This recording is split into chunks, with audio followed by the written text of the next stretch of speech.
అగ్రరాజ్యం అమెరికా అధ్యక్షుడు Donald Trump మరోసారి టారిఫ్ల బాంబు పేల్చాడు. దాదాపు 70కి పైగా దేశాలపై తాజాగా సుంకాలను విధిస్తూ కొత్త కార్యనిర్వాహక ఉత్తర్వులపై సంతకం పెట్టాడు.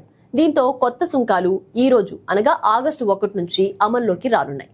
అయితే కొత్తగా విధించిన వాటిలో అత్యధికంగా సిరియాపై 41%, కెనడాపై 35%, భారత్పై 25% సుంకాలు విధించిన సంగతి తెలిసిందే. అయితే బ్రిక్స్ దేశాలపై సుంకాల మోత మోగిస్తానన్న అమెరికా అధ్యక్షుడు ట్రంప్ అన్నంత పని చేసేశాడు.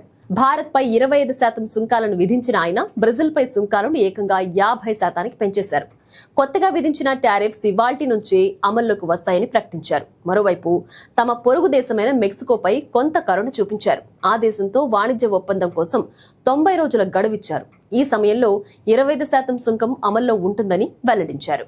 ఆయా దేశాలపై టారిఫ్ల వివరాలు ఈ విధంగా ఉన్నాయి. సిరియా 41% సుంకం, Laos 40%, Myanmar 40%, Switzerland 39%, Iraq 35%, Serbia 35%, Bharat 25%, Pakistan 19%, Bangladesh 20%, Sri Lanka 20% సుంకంగా ఉన్నాయి. కాగా భారత్ పై 25% సుంకాలు పెనాల్టీతో కలిపి ఈ రోజు నుంచి ఇవి అమల్లోకి వస్తాయని డొనాల్డ్ ట్రంప్ చెప్పారు. భారత్ మిత్రదేశమే అయినా టారిఫ్స్ ఎక్కువగా ఉండడంతో పాటు రష్యా నుంచి భారీ స్థాయిలో సైనిక ఉత్పత్తులు, చమురు కొనుగోలు చేయడంతోనే భారీగా సుంకాలను విధించినట్లు చెప్పుకొచ్చారు. అలాగే ప్రపంచంలో అత్యధిక సుంకాలు విధించే దేశాల్లో భారత్ ఒకటి అని ఆరోపించారు. ఈ నేపథ్యంలో ట్రంప్ ప్రకటనపై భారత్ రియాక్ట్ అయ్యింది. ద్వైపాక్షిక వాణిజ్యంపై ట్రంప్ చేసిన ప్రకటనను గమనించాం.